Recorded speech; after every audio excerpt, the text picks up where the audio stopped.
Waalaikumsalam warahmatullahi wabarakatuh. Kami dari kelompok 10 izin mempresentasikan hasil penelitian kami, yaitu ini kalau limbah obat terhadap kualitas air dan resiko toksisitas pada ekosistem perairan Sungai di Karawang. Sebelumnya, perkenalkan nama saya Rini Nuraini dari SMA Kepala. Dan saya Rizky Lutfi Hakim sebagai presentasi atau hari ini. Kita lanjut dari mulai ke belakang. Sungai memiliki peran yang sangat penting dalam kehidupan manusia, mulai dari sumber air, minum, irigasi, hingga kebutuhan industri. Namun, Sungai Citarum mengalami penurunan kualitas air yang cukup serius akibat aktivitas manusia yang terus meningkat. Salah satu indikatornya adalah tingginya nilai BOD yang menunjukkan adanya bahan organik di bahan dalam air. Lembar pencemaran yang mencapai ribuan kilogram per hari menunjukkan bahwa sungai sudah menerima tekanan pencemaran yang sangat besar. Jika kondisi ini terus berlanjut, maka tidak hanya ekosistem yang terganggu, tapi juga kesehatan manusia. Lanjut, itu ada masalah. Yang pertama itu adalah bagaimana kondisi kualitas air sungai di Karawang saat ini. Yang kedua adalah bagaimana potensi limbah obat perairan.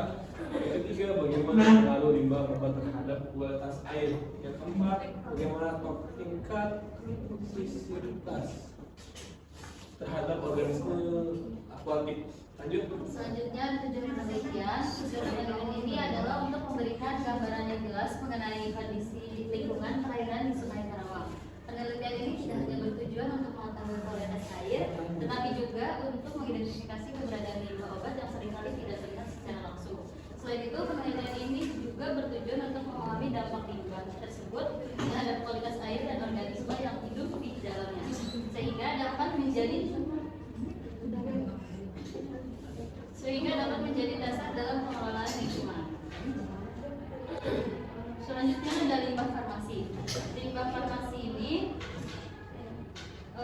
merupakan salah satu jenis pencemar yang tergolong sebagai emerging contaminant, yaitu pencemaran yang keberadaannya semakin meningkat namun belum sepenuhnya terkontrol.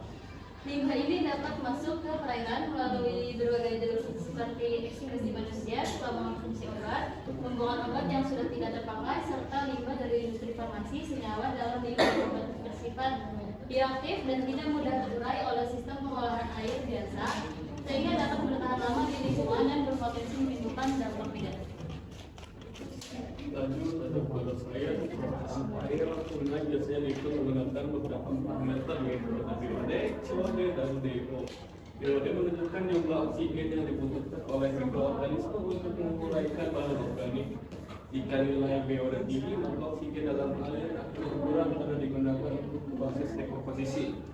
Hal ini dapat menyebabkan organisme air kekurangan oksigen dan akhirnya mati. Limbah farmasi juga dapat memburuk kondisi ini karena beberapa senyawanya sulit terurai dan dapat menambah beban pencemaran. Lanjut, ada toksisitas. Limbah obat memiliki potensi toksisitas yang sangat tinggi terhadap organisme akuatik. Senyawa seperti antibiotik, hormon, dan obat antiinflamasi dapat mengganggu sistem organisme tersebut, dari sistem reproduksi, tumbuhan dan metabolisme. Selain itu, keberadaan antibiotik dalam air dapat menyebabkan resistensi terhadap antibiotik yang menjadi ancaman pada serius bagi kesehatan dalam jangka panjang. Zat ini dan juga dapat mengalami biomodifikasi, yaitu penumpukan dalam rantai makanan yang akhirnya berdampak pada organisme tingkat tinggi tubuh manusia. Selanjutnya ada metode penelitian. Penelitian ini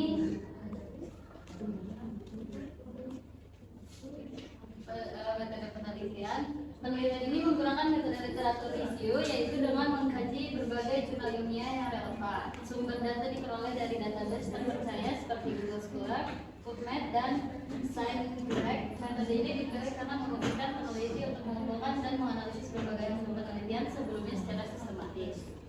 Dengan pendekatan ini, penelitian dapat memperoleh pemahaman yang lebih luas tanpa melakukan eksperimen langsung di lapangan. Itu adalah hasil menunjukkan bahwa air di Sungai Karawang sudah tidak memiliki baku mutu yang ditetapkan. Nilai BOD yang singkat menunjukkan adanya pencemaran organik yang signifikan. Selain itu, pencemaran yang sangat besar menunjukkan bahwa sungai menerima limbah dalam jumlah yang terus meningkat. Distribusi pencemaran juga tidak merata, yang berarti ada titik tertentu yang memiliki tingkat pencemaran yang lebih tinggi dibandingkan wilayah lain. Biasanya dipengaruhi oleh aktivitas industri dan permukiman. Selanjutnya pembahasan itu. Pembahasan ini tingginya pencemaran di Sungai Citarum terutama disebabkan oleh aktivitas manusia seperti pembuangan limbah domestik, industri. Kondisi ini menyebabkan terjadinya oksigen surge, yaitu penurunan kadar oksigen terlarut dalam air akibat tingginya aktivitas mikroorganisme yang menguraikan bahan organik.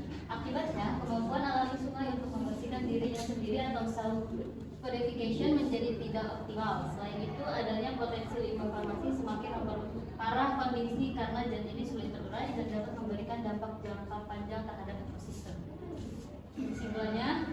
Kesimpulan dari penelitian ini adalah bahwa kualitas air Sungai Karawang telah mengalami penurunan yang signifikan dan tidak memengaruhi standar baku mutu. Selain pencemaran organik, terdapat potensi keberadaan limbah obat yang terdapat memperburuk kondisi perairan. Limbah obat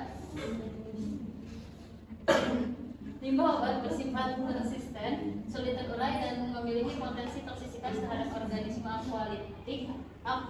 Oleh karena itu diperlukan pengolahan limbah yang lebih baik dan kesadaran masyarakat untuk menjaga kualitas lingkungan perairan. Ada yang mau dipertanyakan? Perkenalkan, nama saya Nadia Arka Putri. Saya ingin menanya tentang bagaimana pengaruh limbah obat terhadap kualitas air sungai di Karawang. Ya, baik. Terima kasih atas pertanyaannya. Saya rangkum terlebih dahulu pertanyaannya ya. Lanjut, siapa lagi? Saya ingin bertanya. Oke, siap Bang. Apa Bang? Ya, perkenalkan nama saya Muhammad Biasa. Saya dari FM24A ingin bertanya. Ya. Apa risiko toksisitas limbah obat terhadap organisme di ekosistem perairan Sungai Karawang? Oke, siap. Baik, terima Oke, kasih. terima kasih. Siap. Saya Veronica Tika Sarah. Baik. Bertanya, bagaimana pahaya? Oh, tadi udah ya? Itu udah tadi belum? Kapan? Mengenai upaya. Belum. Oh, ya. Jadi bagaimana upaya yang dapat dilakukan untuk mengurangi pencemaran limbah pada sungai yang ada di Karawang? Ya, baik. Terima kasih atas pertanyaannya pada Melani. Mohon ada jawabannya.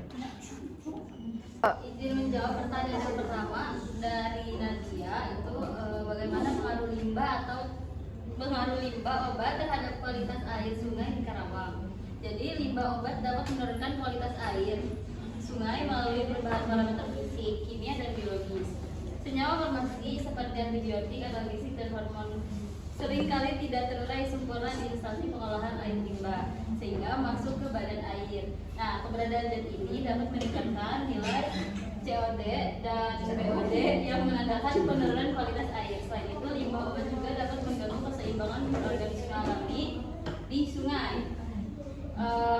Dalam jangka panjang, akumulasi senyawa aktif farmasi dapat menyebabkan pencemaran kronis yang sulit terdeteksi secara kasat mata. Cukup Nadia? Sudah cukup, terima kasih.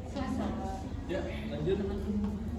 Pertanyaan dari Badri, apa risiko toksisitas limbah obat terhadap organisme di ekosistem perairan Sungai Karawang? Jawabannya adalah limbah obat memiliki potensi toksisitas yang signifikan terhadap organisme akuatik seperti ikan, plankton, dan juga invertebrata. Antibiotik dapat menyebabkan resistensi bakteri di lingkungan perairan yang berbahaya bagi keseimbangan ekosistem dan kesehatan manusia.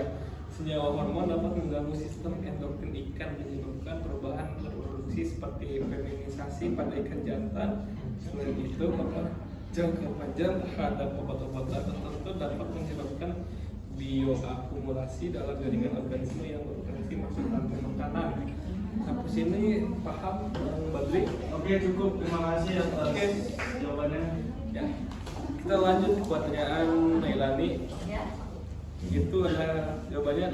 Upaya pengurangan pencemaran limbah obat dapat dilakukan melalui berbagai pendekatan. baik dari sisi teknologi maupun kebijakan. Salah satu langkah utama adalah meningkatkan efektivitas instalasi pengolahan air limbah atau IPAL dengan teknologi yang mampu menghilangkan senyawa magnetik seperti ozonisasi, adsorpsi karbonatif, dan juga filtrasi membran. Selain itu diperlukan regulasi yang lebih ketat terkait pembuangan limbah dari industri farmasi, rumah sakit, dan rumah tangga. Edukasi pada masyarakat juga penting agar tidak membuang obat sembarangan ke lingkungan. Program pengembalian obat kadaluarsa seperti drug take back program dapat menjadi solusi untuk pengurangan limbah obat yang masuk ke perairan. Sampai sini sudah paham Melani? Sudah. Thank. Cukup sekian presentasi dari kami, kurang lebihnya mohon maaf. Wassalamualaikum warahmatullahi wabarakatuh.